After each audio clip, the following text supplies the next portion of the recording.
Welcome to the Deep Dive, your shortcut to being truly well-informed. Today, we're tackling something huge, something really critical, personal finance. Our mission, to move past all that stress and, the anxiety that comes with money, we want to build an actual usable blueprint for financial control. It really is the topic that affects everyone, doesn't it? But it's often the hardest one to talk about, let alone feel like you've mastered. We've spent time looking through the source material for you, and the aim here is simple. Extract the core, the actionable knowledge. We want to help you move from feeling, well, totally overwhelmed, maybe even broke, to actually building real, lasting financial wealth. That's exactly the mission. If you're listening and feeling like you're just drowning in advice, or maybe you feel like you're always playing catch-up, this deep dive is for you. We're going to give you a clear step-by-step path. We're cutting through all the noise, all the complexity, and we're starting right at the beginning. Understanding why this is so darn hard and what practical steps you can take, like today, to get yourself on a better track for the future. Yeah, and we have to start by just acknowledging the foundational issue here. Financial education, it's just not universal, is it? Because personal finance isn't really a required subject in most high schools. Yeah. In a lot of places. Well, most people are basically forced to figure out really complex stuff, tax codes, investing, debt, all on their own as adults. So feeling overwhelmed, that's completely understandable. It really is like being thrown in the deep end without knowing how to swim, right? So our goal today is to hand you the floaties, the goggles, even the map of the whole pool. Let's start right now with figuring out how money seems to just slip away. Okay, so the sources are really clear on this. The starting point, and it sounds simple, but it's often the toughest bit because it demands, like, total honesty, is taking inventory. Right, that initial financial checkup. That's where a lot of people just, hit a wall psychologically. We kind of know we're struggling, maybe. So forcing ourselves to look at the actual numbers can feel almost like punishment. But the sources say it plainly. You just can't manage what you don't measure. Exactly. And there are three key questions for this inventory check. First, what's your net income? Like, what actually lands in your bank account after taxes and everything else is taken out? Second, what are your total expenses? Every single bill, every purchase. And third, this is the crucial one, how do those two numbers compare each month? Are you in the green or the red? Okay, doing that assessment, it's vital because it shifts the whole thing from just feeling anxious to actually taking action. It makes you define real goals, doesn't it? Like, are you trying to smash a high-interest credit card debt in the next 6 months? Or is your focus more on, say, maxing out retirement savings over the next couple of decades? Your whole plan changes based on where you start. And this inventory step, this is usually where we uncover the main source of pain, that debt spiral.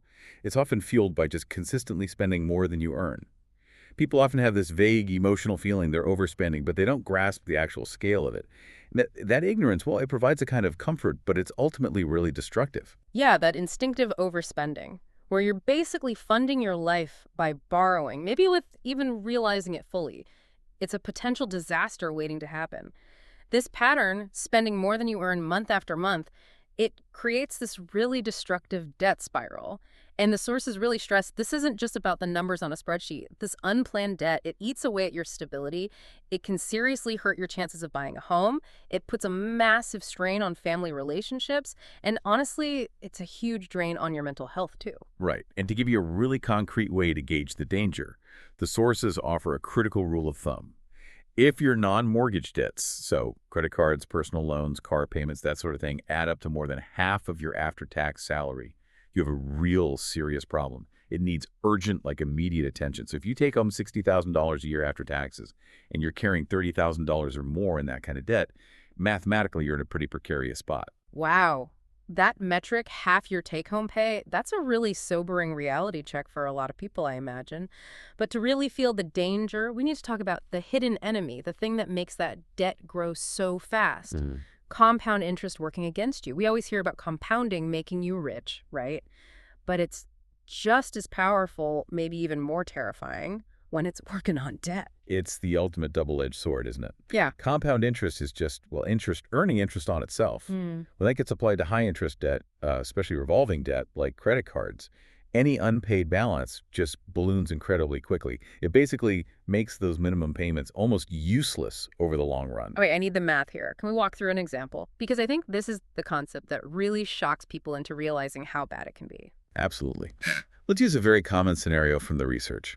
Imagine you've got a $1,000 balance on a credit card, and we use a pretty standard 18% annual percentage rate, the APR. Honestly, a lot of cards are higher than that now. Now, let's say you only pay the minimum each month. That's often calculated as maybe 1% of the balance plus the interest. Let's call it $25 a month for this example. Okay, so $1,000 purchase, $25 a month payment. What's the real cost in the end? It becomes way more than $1,000. Over the time it takes to pay it off this way, you'll rack up an extra $538 just in interest charges. That's more than half the original purchase price completely gone, just servicing the debt. $538 extra. Wow. And how long does that take? Paying $25 a month on a grand, maybe a year or so. Not even close. It takes over 5 years. Specifically, 64 months to clear that original $1,000 balance if you're only making that $25 minimum payment. That's the power of compound interest working against you. It turns what seemed like a small, temporary debt into this, like, half-decade financial burden. Now, multiply that across multiple credit cards, maybe student loans, other debts. You start to see how people feel like they're constantly fighting uphill against the interest rates. That's why really understanding the trap is the absolute first step to getting out of it. Okay, so we've seen the problem, we understand the danger, especially with compounding debt. Now let's talk solutions. Right. So the sources define money management pretty clearly. It's the whole process of tracking your entire financial world, budgeting, saving, investing. And the objective is simple. Grow the funds you have available and ultimately achieve financial independence. It's a complete system. And that systematic approach, that's exactly what someone feeling overwhelmed needs, right? A structure. Yeah. Our sources break this whole complex thing down into 5 core principles. This is the actual blueprint we promised at the start. Exactly. And these 5 pieces, they work together, often in sequence. Number 1, budgeting. This is the absolute cornerstone. It's your financial plan, your blueprint, designed to balance what comes in with what goes out. It answers that basic question, where is my money actually going? 2, saving. This is about building your financial cushion, your buffer. It's critical for protecting yourself for the future and especially for handling unexpected emergencies. 3, investing. Okay, now we're moving beyond just protecting money. This is about putting your money into assets, stocks, bonds, whatever, with the real expectation of earning a return and growing your wealth faster than inflation eats away at it. 4, debt management. This means borrowing responsibly, if you need to, but more importantly, having an efficient strategic plan to pay back debt, especially that high-interest stuff, to stop it from wrecking your finances. And 5, retirement planning.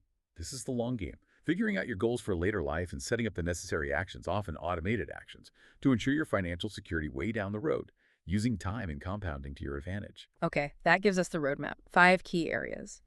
But before we dive into the how-to for each of those, there's a really crucial personal piece we need to touch on. The sources really emphasize that none of this works, none of the success matters, unless you define what success actually means to you. Absolutely critical. If the plan isn't aligned with your life, your values, you're just not going to stick with it. It'll feel like a punishment.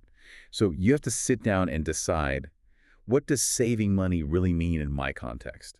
And maybe even more importantly, what does living better look like for me? If your heart isn't connected to the goal, the sacrifices you might need to make for the budget, they'll just feel too heavy, too restrictive. Yeah, because saving money isn't just one thing, is it? For some people, it might mean hardcore couponing, tracking every single penny. But the sources also point out saving could mean spending more intentionally, maybe buying higher quality things that last longer, even if they cost more upfront, so you spend less overall on replacements. Thinking about that total cost of ownership. It's exactly.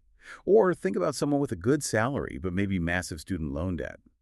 For them, saving money might be less about clipping coupons and more about, say, getting a certification to earn more and then throwing all that extra income straight at the high-interest loans. It's about tailoring the strategy to your specific situation, your income, your debts, your priorities. And defining living better, that's the fuel, isn't it? The motivation.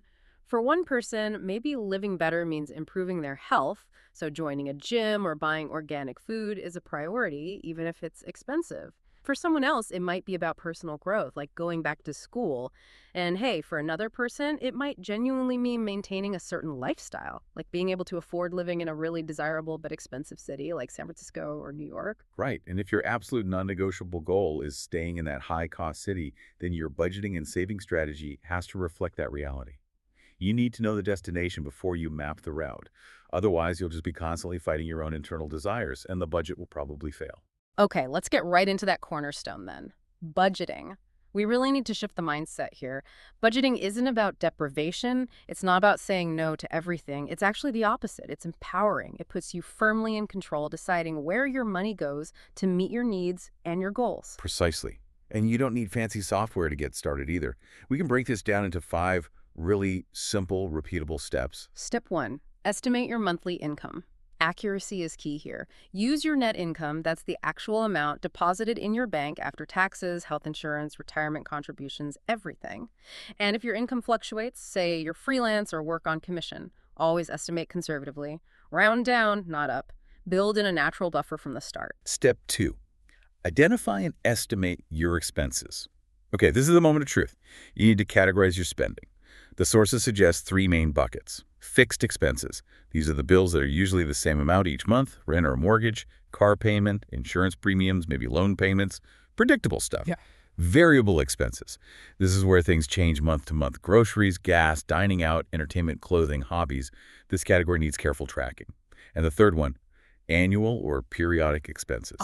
Yes. This third category, the annual or periodic stuff, that's the silent budget killer for so many people, isn't it? Things like car registration, maybe annual insurance premiums you pay once a year, holiday gifts, birthday spending, that yearly subscription fee you forgot about. If you don't plan for these, you hit these sudden financial speed bumps every few months that throw everything off track. Exactly. So the fix is simple, but requires a little work up front. Look back at your bank and credit card statements from the past few months, maybe even the whole last year. Get a real sense of what you spend. And for those big annual costs, divide the total cost by 12. Budget that amount every single month. So if your car insurance costs $1,200 a year, you absolutely must set aside $100 each month specifically for that bill. Pre-fund it. Step 3, set your financial goals. Okay, now that you know your income and where the money's going, you can get specific about your goals. What are the short-term things? Maybe building that starter emergency fund, say $1,000.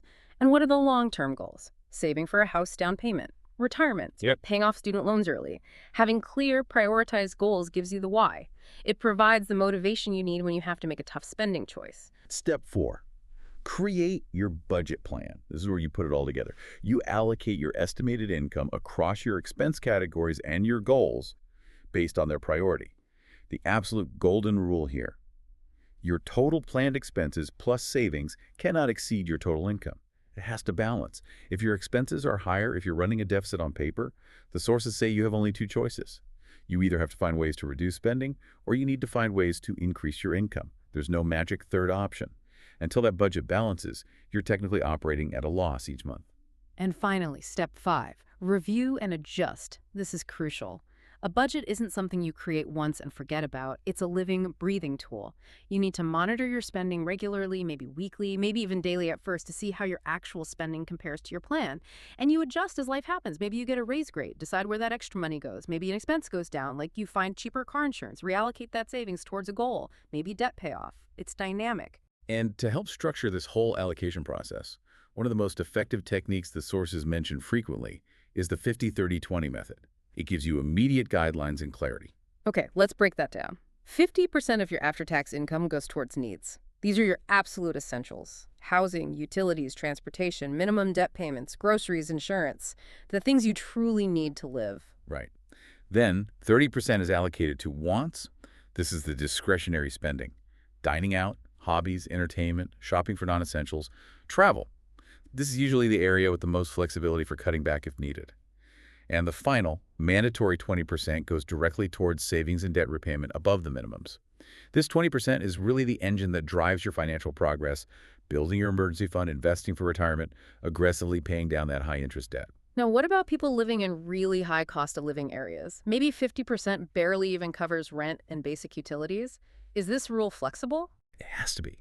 The sources definitely acknowledge that 50-30-20 might not be feasible for everyone, especially if you're dealing with extremely high housing costs or significant childcare expenses. If that split doesn't work for you, that's perfectly fine. You can adapt it. Maybe it's more like 60-30-10 for you, or even 70-20-10. Or you could explore other methods like zero-based budgeting, where every single dollar of income gets assigned a specific job until your income minus expenses equals 0. The specific framework matters less than the act of intentionally planning and tracking. And regardless of the framework, the sources hammer home one point again and again: Honesty is absolutely critical. You have to be 100% truthful with yourself about where your money's really going, especially in those variable wants categories. That daily coffee, the impulse buys online, it all adds up, doesn't it? And the advice is if you have to guess an amount for a category because you're not sure, always guess higher, overestimate slightly. Don't underestimate.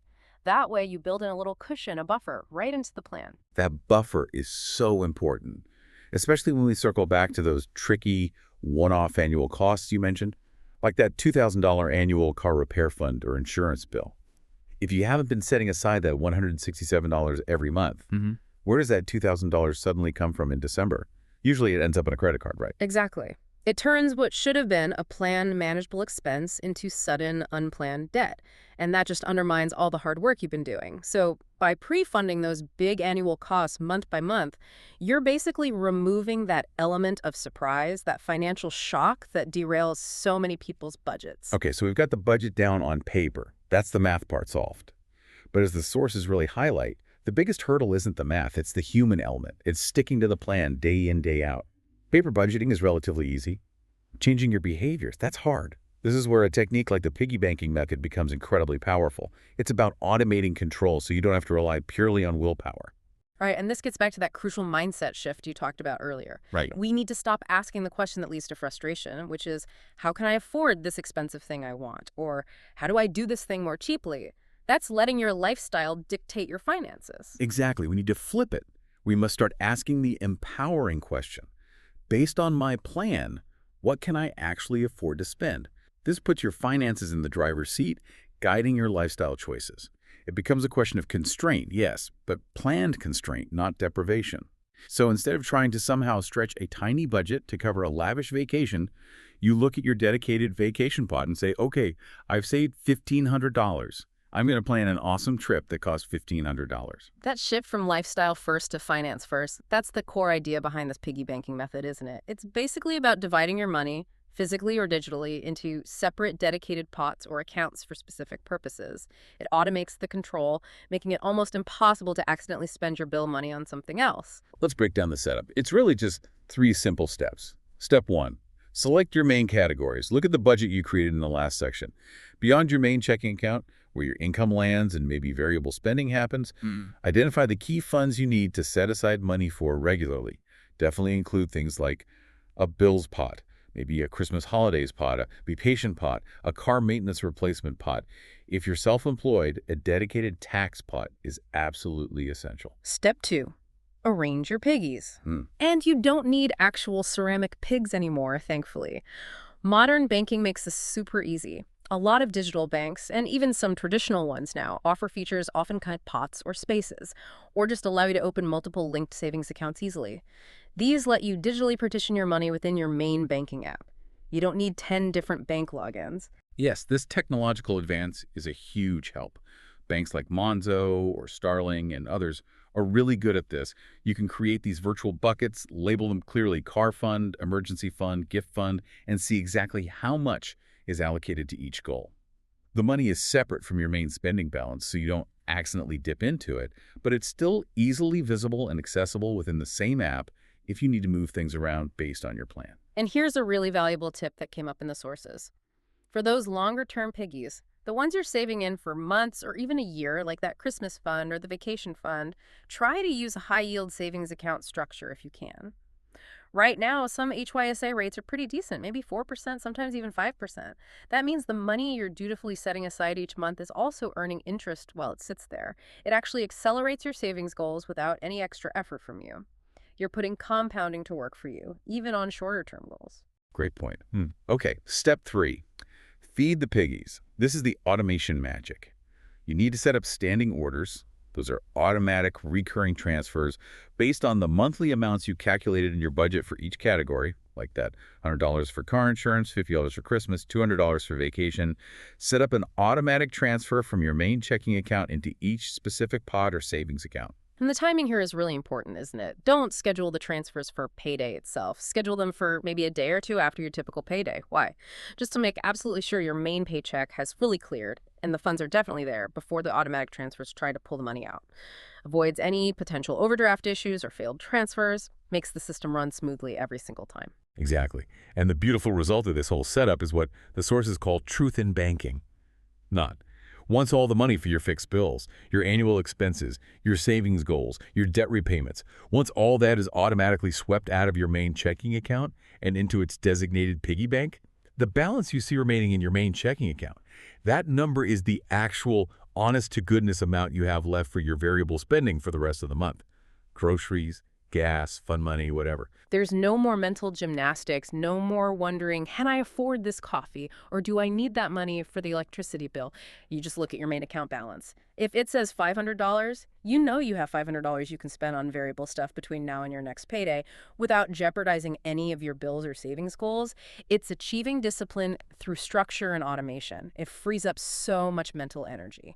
Okay, so the budget's set up, the piggy banks are getting fed automatically, the system is running. Now the focus shifts to building real financial stability. And stability really starts with building up those savings. The sources absolutely insist on internalizing the pay yourself first principle. Absolutely. Before you pay anyone else, your landlord, the credit card company, Netflix, you need to have already paid yourself. This means automating that savings contribution. It's built right into that 20% slice of the 50-30-20 rule, for example.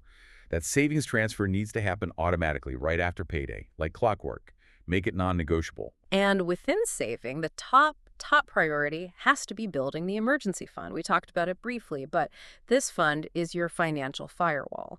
It's what stops unexpected life events, a sudden car repair, a big dental bill, losing your job for a few months from immediately plunging you back into high-interest debt just to survive. Right. The general consensus among financial experts, as reflected in the sources, is that a fully funded emergency fund should ideally cover at least 3 to 6 months worth of your essential living expenses. Now, getting there, saving up maybe $10,000 or $20,000 or more, that can feel incredibly daunting when you're starting from zero. So the critical advice is start small. Make your absolute first priority saving up a starter emergency fund of, say, $1,000. Just get that first $1,000 set aside. Why? Because that $1,000 buffer is often enough to handle most minor emergencies, the flat tire, the broken washing machine, without having to reach for a credit card. Once you hit that $1,000 milestone, then you start the steady march towards building up the full 3 to 6 month fund. Okay, but what if the budget is still super tight, even after setting it up? Where do we find the extra cash flow to actually feed that emergency fund pot? The sources break this down into two types of savings: pain-free and, well, painful. Let's start with the easy stuff. Pain-free savings.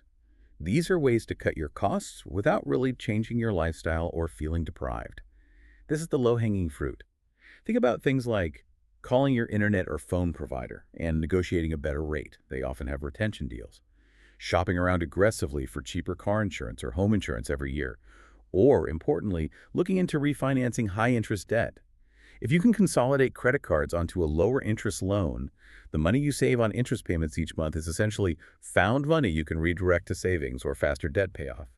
This might take a few hours of research and phone calls, but the payoff can be huge. But what if you've done all that, negotiated the bills, shopped around, and the budget still doesn't balance? Or you still don't have enough to save meaningfully? Then we have to move to the less fun part: painful savings. Yeah, this is where necessary lifestyle changes come in. It requires some really honest self-assessment. The sources suggest asking 2 tough questions about basically every aspect of your spending, especially in that wants category. First, do I truly need this? And second, if I do need it, could I get the same result or fulfill the need more cheaply? And it's often the small, everyday things that add up massively, isn't it? That daily $2.50 or $3 coffee, cutting that out might seem insignificant day to day, but annually, that's easily over $600, maybe close to $1,000 a year, just from that one small change. Multiply that by packing lunch instead of buying it, canceling subscriptions you don't really use, switching to store brands at the grocery store, finding free entertainment options. Those small cuts can rapidly free up hundreds, even thousands of dollars a year. That can be enough to balance a tight budget or seriously accelerate savings. And there's another angle here too, especially if you feel like you're asset rich but income poor. Meaning, maybe you don't have a lot of monthly cash flow, but you own stuff, maybe clothes you never wear, old electronics gathering dust, furniture in the garage, perhaps even a second car you barely use. The sources strongly suggest considering selling those unused assets. Take the cash you generate and throw it immediately at high-interest debt. It gives you an instant cash injection and stops that negative compounding right in its tracks. Okay, speaking of debt, let's refine the strategy for tackling it. The sources make a key distinction between good debt and bad debt. Right. It's not that all debt is inherently evil. Good debt is generally considered debt taken on to acquire an asset that's likely to appreciate or increase your earning potential. Think of a reasonably financed mortgage on a home or potentially student loans that lead to a higher paying career. Managed well, this debt can actually help build wealth over time. Bad debt, on the other hand, is typically debt used for consumption, often at high interest rates, that doesn't build wealth and actively hinders your financial stability. High-interest credit card debt is the classic example. Expensive car loans, payday loans, these fall into the bad debt category. So the absolute priority has to be attacking that bad debt, especially the high interest stuff, as aggressively as possible, right? To minimize the amount of money you're just losing to interest charges. But what if someone is juggling like 5 different credit cards, a personal loan, maybe medical debt? It feels overwhelming just keeping track. Yeah, when the debt load feels like too much to handle with multiple payments and varying rates, consolidation is definitely a strategy worth exploring. The basic idea is to take out one new, single loan, ideally with a significantly lower interest rate than your existing debts, and use the funds from that new loan to pay off all those smaller, high-rate debts immediately. This simplifies your life. You only have one payment to make each month, and, crucially, it should save you money on interest, allowing more of your payment to go towards the principal balance. What are the common ways people consolidate, and are there risks involved? Well, a common option is just a straightforward personal consolidation loan from a bank or credit union. If you have decent credit, you might qualify for a reasonable rate. Another vehicle, often with potentially lower rates but carrying more risk, is a AELOC, a home equity line of credit. This lets you borrow against the equity you've built up in your home. The big advantage can be a much lower interest rate compared to credit cards. But the critical risk, and the sources emphasize understanding this fully, is that you're converting unsecured debt, like credit cards, which aren't tied to a specific asset, into secured debt. The AELOC is secured by your house. If you run into financial trouble again and can't make the AELOC payments, you could potentially lose your home.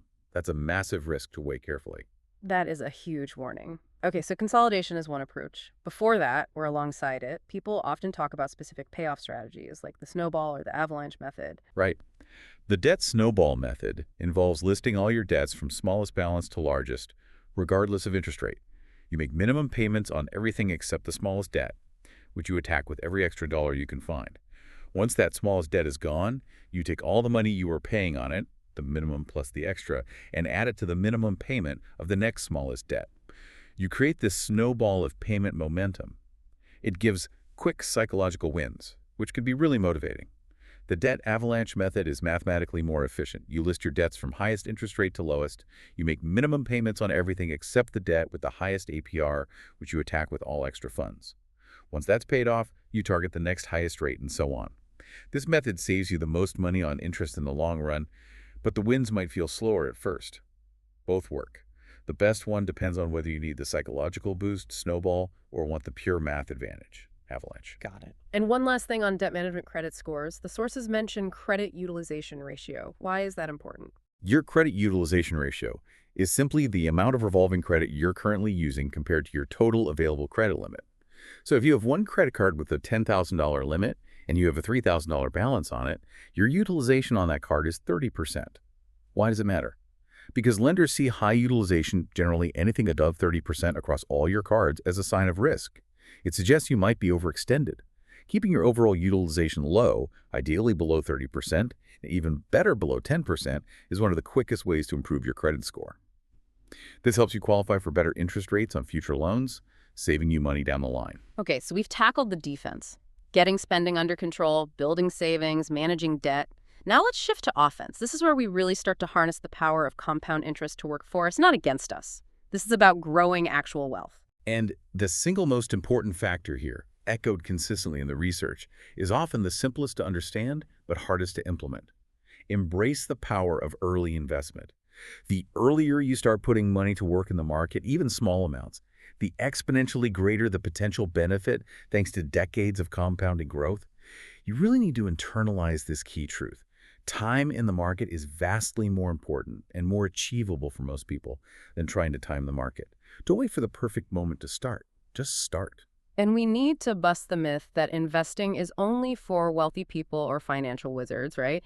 It's a tool that should be accessible to everyone. It's how you make your money grow faster than it would just sitting in a regular bank account, especially with inflation always eating away at purchasing power. Even starting small, consistently, makes a huge difference over time because of that compounding effect. Absolutely. And when we talk about long-term wealth building, retirement planning is usually the biggest piece for most people. The core principles here are straightforward. First, as we just said, start early. The longer your money has to grow, the less you actually have to save out of pocket each month to reach your goals, thanks to compounding doing the heavy lifting over decades. Second, you absolutely must take advantage of tax-advantaged retirement accounts.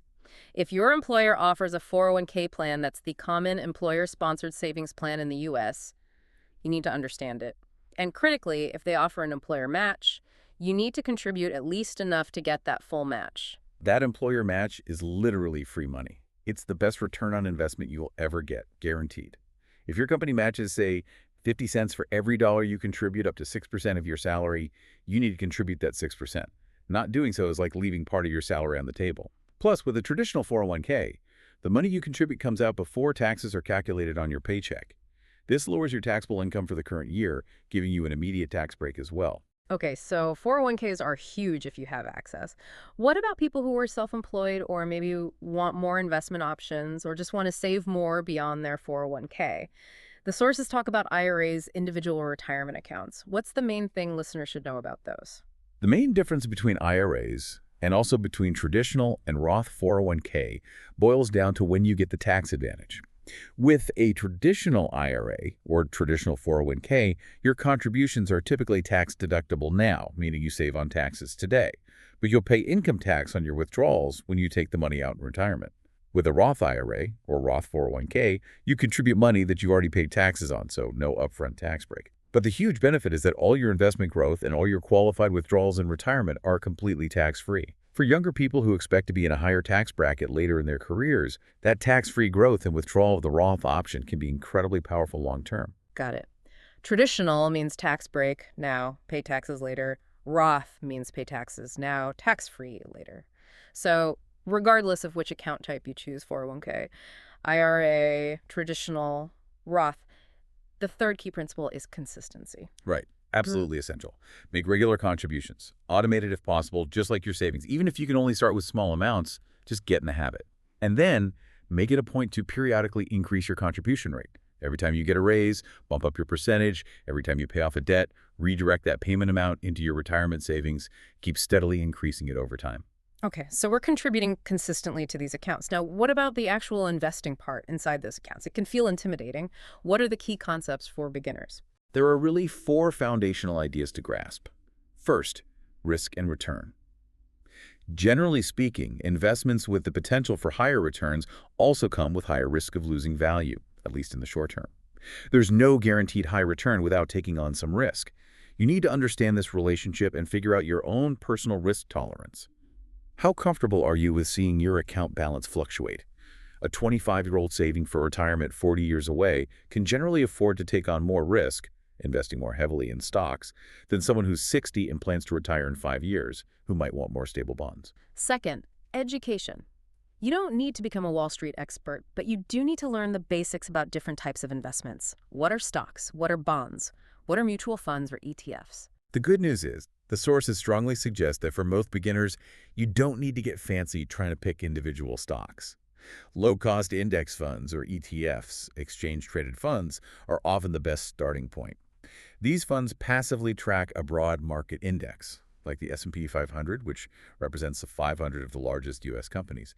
By buying just one share of an S&P 500 index fund, you instantly own a tiny piece of all 500 companies. It gives you broad diversification very easily and cheaply. Which leads right into the third point. Diversification. We cannot emphasize this enough, can we? Never. Diversification just means spreading your investments across different types of assets. Don't put all your money into just one stock or even just one sector of the economy or even just stocks in general. Mix it up. Some stocks for growth potential, some bonds for stability, maybe some real estate exposure, like through a REIT, maybe some international investments. The idea is that if one part of your portfolio is having a bad year, hopefully another part is doing okay, smoothing out your overall returns and reducing your overall risk. It's the classic Don't put all your eggs in one basket strategy. And the fourth, and maybe the hardest emotionally, is maintaining a long-term perspective. Crucial. Stock market goes up and down. That's normal. There will be dips, corrections, even crashes. You have to resist the urge to panic sell when things look scary. History shows that over the long run, the market has consistently recovered and trended upward.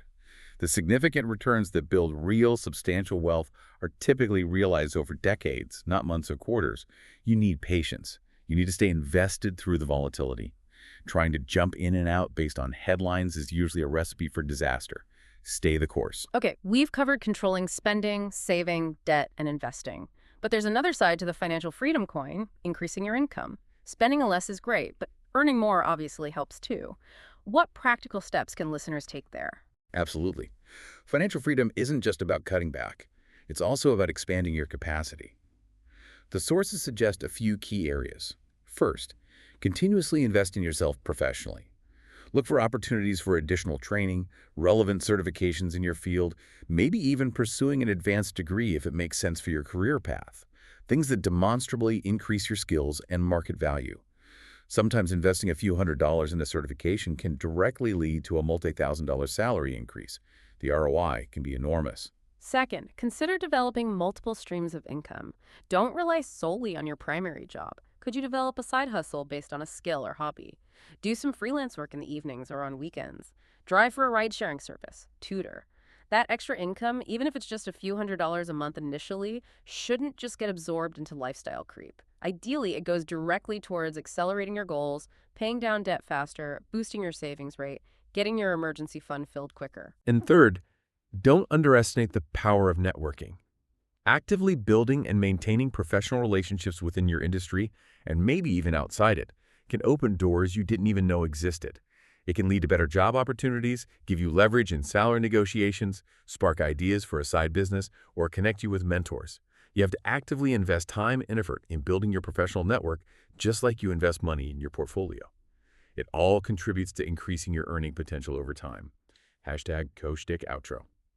So we've really covered the whole journey today, haven't we? From understanding that psychological trap of debt and why budgeting is so fundamental, all the way through to the strategies for actually growing wealth through saving and investing. But really bears repeating, managing your money well, it's not a one-time project you finish. It's truly a lifelong process. It requires a clear strategy, yes, but also discipline. Ideally, discipline made easier through automation and just ongoing attention and effort. Financial success, real financial freedom, it rarely just happens overnight. Absolutely. Think about where you might have been at the start of this deep dive. Maybe feeling overwhelmed, maybe stressed about debt, maybe just unsure where to even begin. But now you have the blueprint. You have the 5 steps to create a working budget. You have the piggy banking technique to automate control and build discipline. You have strategies for saving effectively, especially that crucial emergency fund. You have a clear methodology for identifying and attacking high-interest debt. And you have the foundational principles for starting to invest early and consistently for the long term. Exactly. This framework empowers you. It helps you shift from constantly reacting to financial fires to proactively, intentionally building the financial future you want based on the goals you defined. The system works. The mechanics are actually pretty simple once you break them down. We've laid out that solid foundation today. But as you said, finance is always evolving. Tax laws change, investment opportunities shift, your own life circumstances will change. To truly master this and maintain financial freedom, you really do need to commit to continuous learning. We've given you the core system, the engine, but keeping it running optimally, tweaking it, upgrading it, that's now up to you. So here's the final thought to leave you with. What is the one specific financial topic that you'll commit to learning more about next? Maybe it's diving deeper into tax strategies, like understanding tax loss harvesting. Maybe it's learning how to better analyze and optimize your investment portfolio beyond just index funds. Perhaps it's finally tackling estate planning wills beneficiaries. What's that next step for you to make your money work even harder and smarter? Think about that as you